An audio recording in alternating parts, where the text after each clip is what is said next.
Politics, from Greek word politika, or affairs of the cities, is the set of activities that are associated with making decisions in groups or other forms of power relations among individuals, such as distribution of resources or status. The branch of social science that studies politics and government is referred to as political science. It may be used positively in the context of political solution, which is compromising and non-violent, or descriptively as the art or science of government, but also often carries a negative connotation. The concept has been defined in various ways, and different approaches have fundamentally differing views on whether it should be used extensively or limitedly, empirically or normatively, or on whether conflict or cooperation is more essential to it. Politics is an important part of social life, and it plays a major role in shaping public policy. It is thus essential for all individuals to understand the political process and participate in it. Politics is a necessary part of any society. It is the way that we as a society choose to organize ourselves and make decisions about our collective future. Without politics, society would be chaotic and would not be able to function. Politics is often seen as a dirty word, but it is essential for the smooth running of any society. It is the process by which we choose leaders and make decisions about how we will be governed. Politics is about who gets what, when, and how. Power. When we talk about power in everyday life, we assume everyone has the same understanding of the word. But in politics, the term power can be highly ambiguous, in both terms of definitions and ability to accurately measure the power of states or individuals. Power means different things in different contexts. For example, economic power is the ability of an individual, group, or country to improve its financial situation.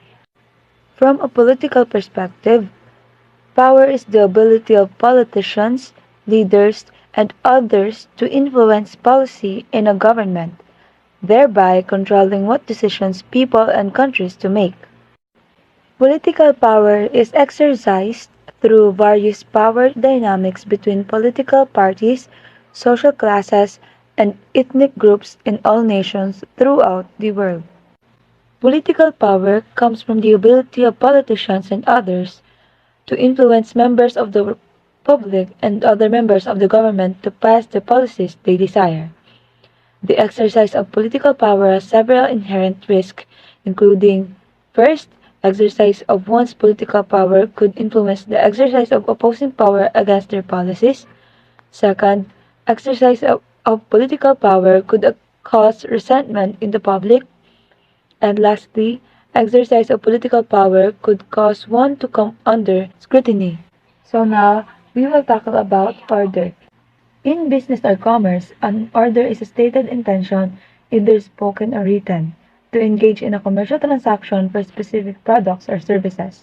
From a buyer's point of view, it expresses the intention to buy and is called purchase order.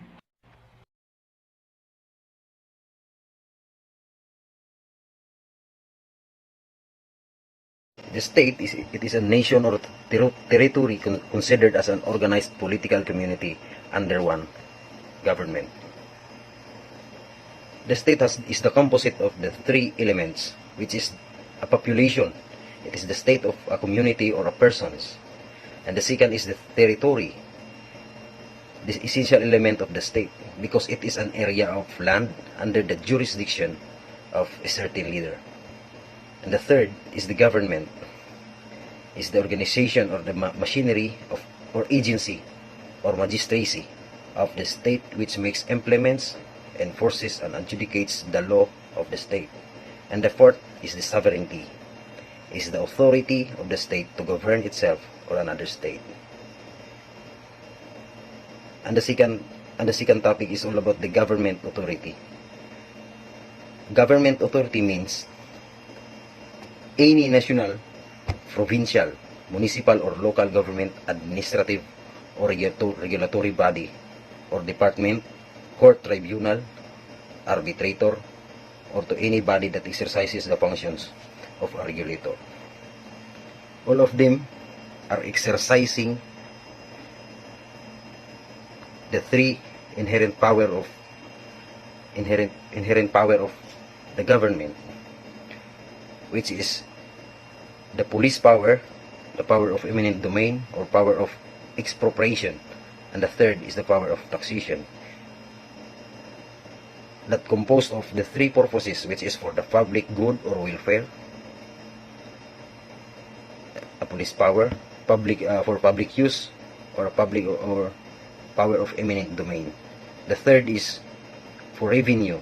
This is the power of taxation. Now I'm going to discuss one by one what is the political power, police power rather.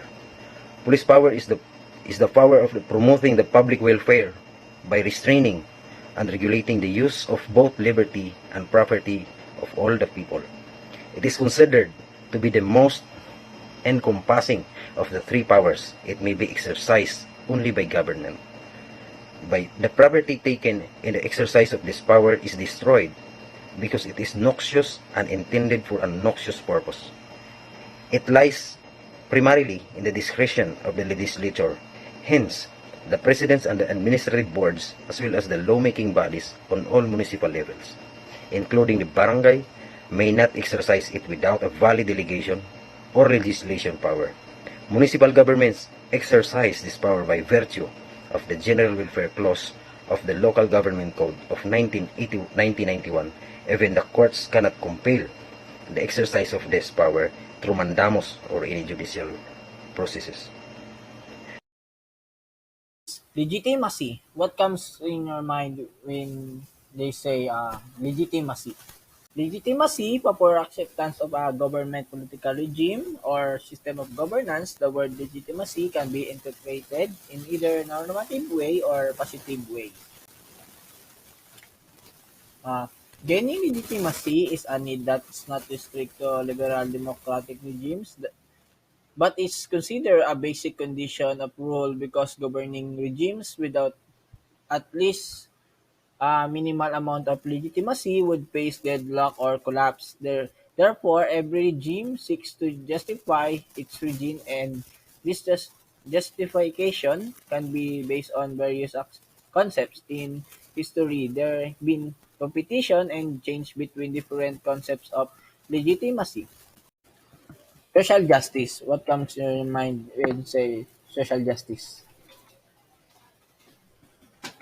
Social justice is a type of justice rooted in the ideas that all people should have equal rights, opportunity, and treatment. Uh, in contemporary politics, social sciences, and political philosophy, their fair treatment and equitable status of all individual and social groups within state or society. That terms also use refer social, political, and economical institution laws or policies that collectively upward such fairness and equality, and it's commonly applied to movements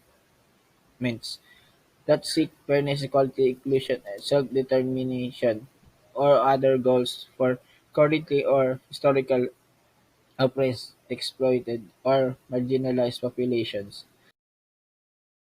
The role of the state in studying politics.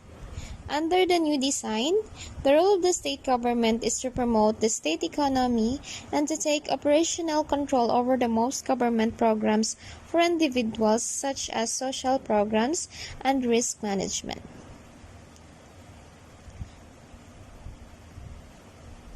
Because revenues would be redistributed according to the redistribution of legislative responsibilities, the state would have the resources to fund the activities acquired from federal control. This redistribution of funds and responsibilities, however, places more of the burden estimating the common will on the shoulder of the state governments. Thus, the state governments would face more difficult problems than currently. One such problem would be the promotion of the state economy. Traditionally, states have promoted business through investments in infrastructure, for example, financing roads, schools, and amenities, such as parks, which also promote economic activity by attracting a quality workforce. State would continue State would continue to perform many tasks in this function, and through the decentralization, criterion delegates and remainder to the metropolitan governments. One current method of promoting economic activity would be sharply curtailed. Today, states and municipalities try to attract businesses by offering tax and other incentives, and as should be expected, businesses use the state and local competition of their advantage to obtain the best deal. Empirically, these incentives plan have proven effective in promoting economic activity. Given the professional review, such as practice would be successful. Challenge both on the grounds on efficiency and lack of general benefits. The aspect of economic promotion which would present the states with an extremely difficult problem would be effort to accelerate the transfer of the technology from research to the marketplace. The problem, as was pointed out in Chapter 1, is that basic research is a public task funded by government, and innovation is a privately funded task. The difficult problem is knowing where to draw the line between public and private, promoting of research in the continuum between basic research and new products. To promote better government innovation, the federal government would fund only basic research and general applied research, leaving the state government to fund all activities directed toward transferring federal funding research to the private sector. A state which develops a better means of transferring knowledge from public research to private startups would enjoy increased prosperity and promoting by new types of industry displacing all older industries. A state which completely forgoes such promoting would forgo the benefits of expanding industries. At other extreme, states would fund too many promotion attempts would likely end up with expensive boondoggles.